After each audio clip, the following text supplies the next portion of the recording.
ये एक 100 रुपए का नोट है और 100 रुपए का नोट हो या 10 रुपए का नोट हो या 500 रुपए का नोट हो, हर नोट पर आपको 17 लैंग्वेजेस दिखेंगे।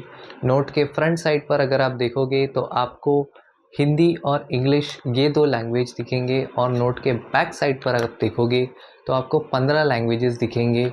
अब ऐसा क्यों कि नोट पर सिर्फ 17 लैंग्वेजेस है? ऐसा इसीलिए है कि जब 1950 में हमारा कॉन्स्टिट्यूशन लिखा गया, जब हमारा कॉन्स्टिट्यूशन घोषित हुआ, तब उसके 8th शेड्यूल में हमारे टोटल 14 ऑफिशियल लैंग्वेजेस थे। मगर 1967 आते आते सिंधी लैंग्वेज को भी एक official language of India consider किया गया। तो 1967 के बाद 15 ऑफिशियल लैंग्वेजेस हो गए।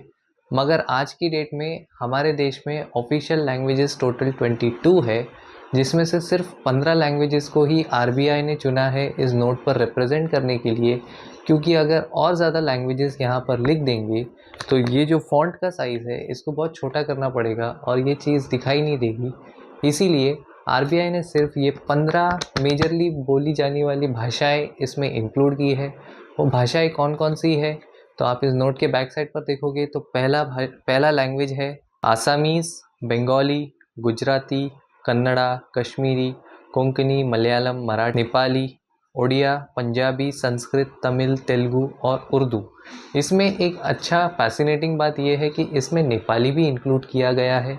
ऐसा इसीलिए क्योंकि नेपाली जो है नॉर्थ ईस्ट एरिया जैसे सिक्किम जैसे जगहों पर बोली जाती है।